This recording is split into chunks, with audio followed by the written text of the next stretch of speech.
Movie making in all its forms is a collaborative and ever-changing process, with many parties involved making decisions in the movie, especially in studio movies where millions of dollars are on the line here.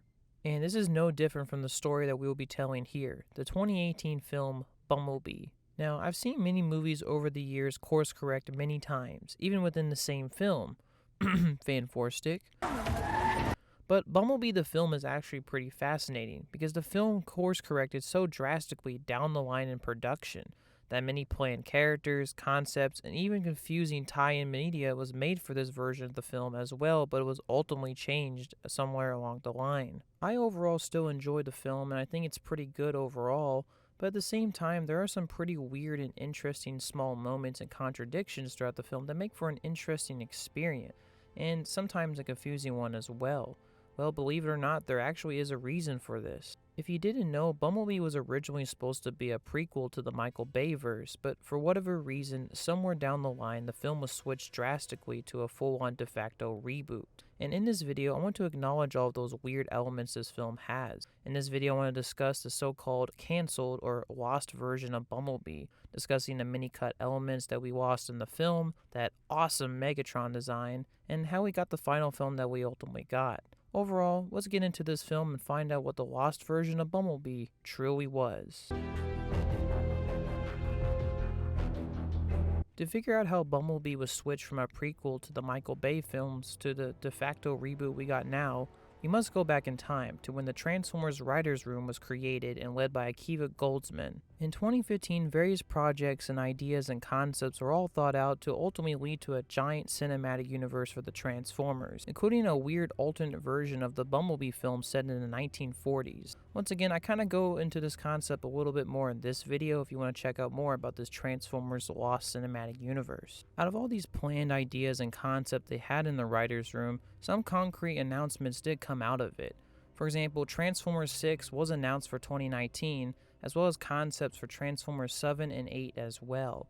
Also, a Bumblebee solo film was announced with an initial release date of June 8th of 2018, with Christina Hodson writing the script. She was actually one of the writers who pitched the initial idea for a solo Bumblebee film set in the 1980s with a teenager and a sort of robot sort of relationship. And soon though, Travis Knight was also brought on board to direct the film as the project would start to move forward. At this point in his career, he never actually directed a live-action film, with his previous film mainly working with stop-motion animation, but this sort of showed the unique perspective that the studio wanted to take with the director and the film, and overall was the right decision. The project moved forward with a working title at the time, Transformers Universe Bumblebee, because at the time this was still working as a prequel to the Michael Bay films, tying in that universe and expanding the lore. While everything was starting to sort of come together for this Transformers Bumblebee film tying into the Michael Bay universe with many design elements and story elements being developed pretty quickly, soon things beyond the creative's control would soon change things for the film. This all came to head, so to speak, at the time when Transformers The Last Knight came out in the summer of 2017, and the film was a massive critical and most importantly financial bomb, with the film reportedly losing the studio over $100 million, which was super surprising as previous Transformer films did pretty well financially. Paramount after this lost faith in their planned Transformers cinematic universe, and on July of 2017, the Bumblebee began production, and it kind of came at a worse time with the studio lost faith in their primary Transformers series, with them scrapping the plans for their Transformers cinematic universe after The Last Knight's failure. Still though, the project with Bumblebee still moved forward into production, albeit not perfectly and having some delays of its own. For example, the film was eventually pushed back to December from its original July release date. It is not quite sure what the reason for this. It could have been due to time constraints with the filmmakers not having enough time to meet that release date, or it also just could have been most likely the fact that the studio was reevaluating their Transformers film series after The Last Knight's failure. By Toy Fair of 2018, Paramount and Hasbro actually took out the dates for Transformers 6 and 7. While there was rumors flowing around that they actually killed the cinematic universe, this officially became so, as it killed all potential that the Bayverse cinematic universe could have had, spelling even worse news for Bumblebee. They also announced that Bumblebee would sort of be a spiritual reboot of sorts for the live-action film series following Bumblebee's release date, When I say sort of loosely announcing it, no one really at the studio sort of knew the position of or the status of their new Bumblebee movie and what it would be in their giant universe, whether it be a reboot or sort of a weird prequel to the Bay film. And this sort of loose confusion about the film's continuity would spell future problems for the series. Paramount also announced the creation of Allspark Pictures, a sort of subdivision of the studio basically more centered and focused and involved with the Transformers film's production. This was also announced as the production and principal photography and filming was wrapped on Bumblebee, and by early 2018 a test screening of the film was shown to audiences, but this time around showing a different version of the film as it was originally planned. The director Travis Knight noted the reactions from the test audience in the test screening, and decided to have major reshoots for the film take place in August and October, changing huge parts of the film. Now, for the reason behind all this, it's not really quite sure, as I mentioned before, the status of the Bumblebee film, whether it was a prequel as originally intended, or were they going to go into new territory with a reboot. And even though no one in the studio or we don't have any pure documentation proving all this, here's my exact theory. I believe that the director Travis Knight wanted to change the Bumblebee film after the last night's failure in the collapse of the Transformers cinematic universe into a full-on reboot, not having to tie it down to the previous Bay films with continuity. And there's multiple reasons that I have supposed for this. For one, Paramount figured that the Bumblebee film was not really going to do so well, since it was coming from a dying franchise as they originally looked at. So the director had a choice of originally making it as a prequel as originally intended, or deciding to do something new and take a giant risk and making it something new and fresh and, well, a reboot. Ultimately, Travis Knight made the better decision and made the film a reboot of the series. And Paramount just kind of said, I guess, sure. And this is what Travis Knight had to say about the decision with all this. Continuity is very important to me, as is being consistent. And so, I did take a good hard look at the films that have been done in the past. And as we were thinking about this movie, I still wanted the move to be self-contained. I didn't presuppose any familiarity with the films or the franchise. I wanted someone who wouldn't know anything about the Transformers to be able to sit in the theater to watch this movie and have a good time and enjoy the movie, not knowing anything about the Transformers. But that said, it was important to me that if we were living within this universe and this mythology, that it be consistent. At some point, we realized that we were essentially boxing ourselves into a corner, that we were essentially making choices that weren't really in the best interest of the film, if we were trying to kind of sit in within the overall mythology of the franchise. Once I talked through some of these changes with the producers and with the folks at Paramount, at some point we made a decision that this was the story that we were telling, and we have to talk the best where we can. And if that means that we essentially are restarting the franchise, and that means we're rebooting these characters, and they were taking aspects of the franchise and putting a different prism on it, then that's what we had to do. And ultimately, it was a liberating choice because we weren't cornered into these decisions based on what had come before. We could tell our own story, and that was the aspect of that. So with all that being said, the Bumblebee film, a film designed from the beginning to be a prequel, was quickly and hazardly turning into a semi-prequel /on full reboot of the Transformers franchise. With my opinion, a good decision in the long run. And for the final product, as I said before, this film is actually one of the best Transformers, if not, for my opinion, the best Transformers film to date. Having the best human characters, the best relatable Transformer moments, and feeling the closest of telling an actually good story. And even though I do like the film Transformers Rise of the Beast, it doesn't hold a candle to Bumblebee. Now, it was sort of the loose story of how that film came to be and the unique situation it was, with it originally becoming a prequel and then hazardly turning into a reboot, despite, like I said, originally being part of the Bayverse. Many elements and concepts are cut from the film and had to be changed to what we now got. So let's finally get into some of these changes and cut concepts in this lost version of Bumblebee. With the initial test screening of the film in early 2018, the one where Travis Knight commented that he was going to make a lot of changes and some reshoots done to it, this version of the film, believe it or not, was the version that was still connected to the Bayverse and was acting as a prequel. So let's get into the many differences from this version to the final film that we got. First, that being the opening to the film. As we all know, in the original film that we got today, we have that amazing Cybertron sequence, which is, by the way, a last-minute addition to the film. In the original version, the film would have opened with Bumblebee running from Sector 7 agents, similar in the final film, but in this time around keeps the continuity we saw from the last night, where Bumblebee was already on Earth for a while. Remember that one weird scene in The Last Night where Bumblebee's freaking killing Nazis? Yeah, continuity. Ultimately, this scene was reshot into having Bumblebee crash into the forest while the Sector 7 agents were having a training exercise. The next element that was kinda cut was originally the film was going to have an arc where in the beginning Bumblebee would grow to hate humanity due to all of his years being on Earth, seeing them as violent and immature. But with his friendship with Charlie, would grow to actually learn with humans that are actually not that bad and grow to have some kind of relationship with them, eventually fighting Shatter and Dropkick after regaining his memory in the third act to stop the invasion of the Decepticons. And while I say that this arc doesn't really become completely cut from the film, it does get a bit lost as Bumblebee doesn't actually originally seem to hate humans as before, because like I said, he crash lands and initially has a good respect for them, but kind of disdains them later on and then learns to like them again, as he's an alien crashing down on Earth. This element of the film obviously got pretty lost and diluted in the final version, as once again just different circumstances for the characters involved. Also in this version of the film, Agent Burns, who was played by John Cena in the final film, had his personality changed as well.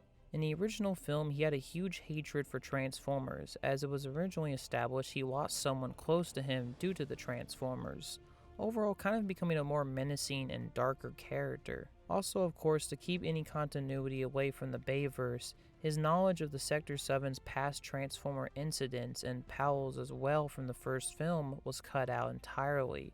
Burns was also turned into a more comedic character, but remnants of his darker self are still evident in the film as he sort of hates Transformers but learns to like them in the final film. After this, the film continues in a similar fashion as we see in the final film. The next major change is that in the scene when Charlie and Bee see Optimus Prime's message, which did not have a flashback, was originally just a hologram message. In this version though, he still had the G1 inspired look, but of course in earlier versions I'm sure he had a more Bayverse inspired look. The next major change is that when Bumblebee gets into Charlie's house, which in this version would have featured appliances from the home being transformed into mini Transformers, similar to those weird ones in Revenge of the Fallen. Ugh. Apparently also Martin Short, the actor, did some voice work for some of the mini Transformers in this scene. This scene was cut out of the film, but small pieces of it are still in the film with jump cuts that sort of disguise it. A scene from the washing machine's point of view and other traces as well are still in the final film. We also have some remnants for the scene and some storybooks as we get to see the original version of how the scene played out in those, and also some of the Martin Short voice work. The next major change was actually the cliff jumper scene, which actually didn't even feature him at all, but just Shatter and Dropkick on the same planet trying to locate Prime and Bumblebee. Obviously, the final version of this scene is way better as it's much more tense and scary. Other cut scenes included a scene where Shatter and Dropkick were discussing turning Earth's techs against the humans, and also more scenes with Otis, Charlie's friend, that was also going to be included in the final film. The final weird change that was going to be in the Bumblebee film, at least one of the major ones, was in the 80s, when we see in the last scene of the film where the Camaro drives alongside Optimus Prime.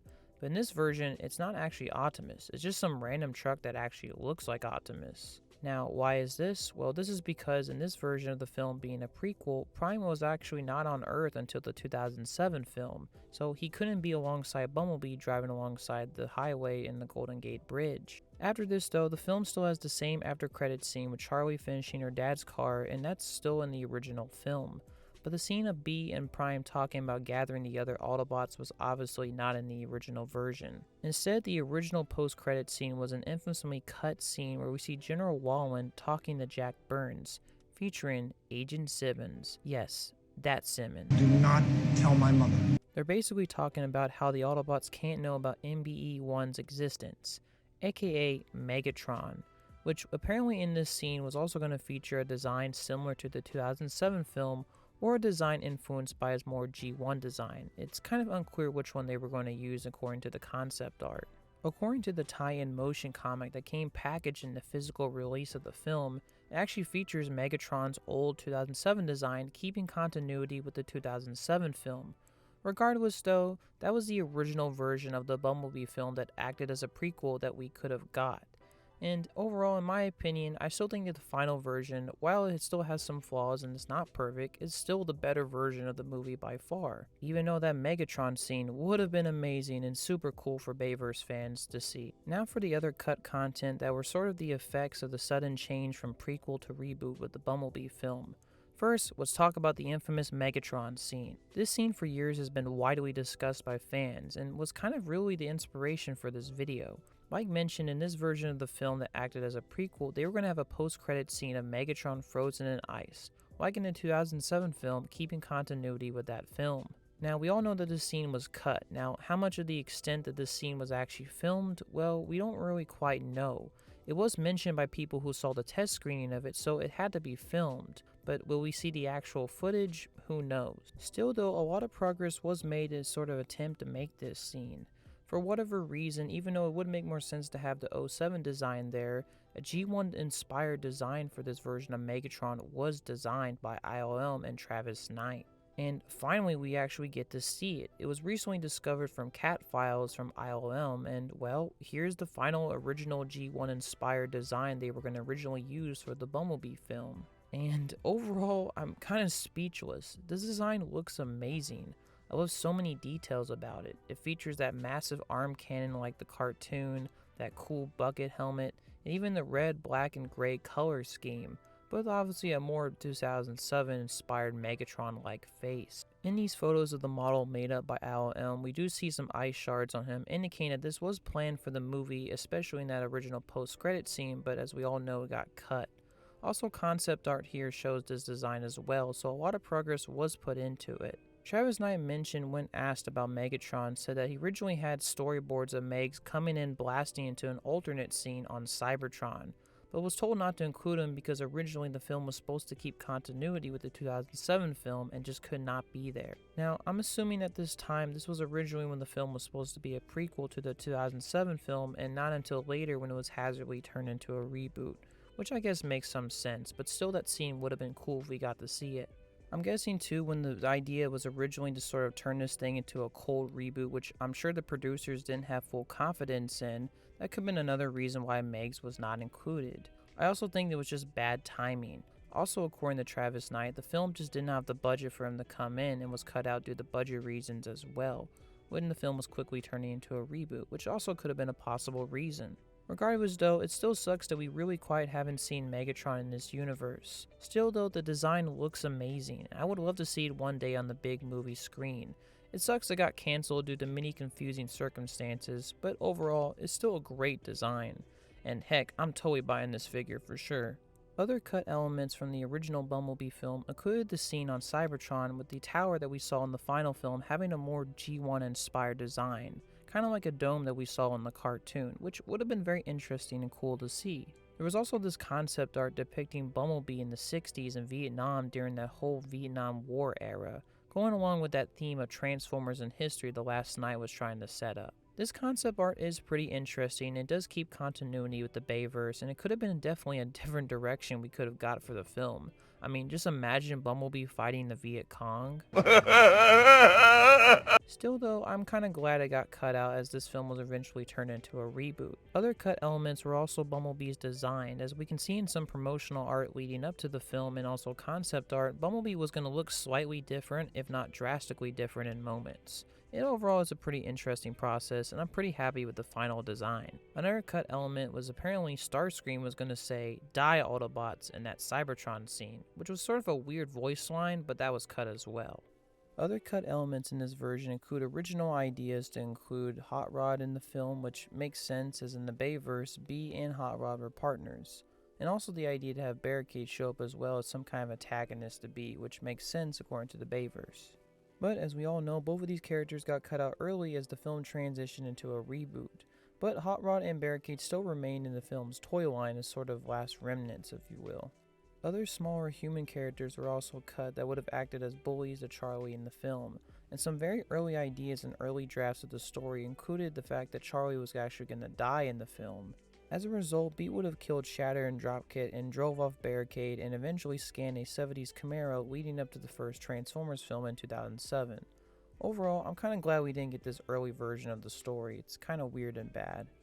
Another weird element that was lost in the final film was the deeper relationship between Blitzwing and Bumblebee, which in the Transformers Bumblebee, the movie prequel, which was the comic book tie-in by IDW, it was suggested that these two had a deep, multi-decade rivalry going on that came to a climax after Bee destroyed him in the final film.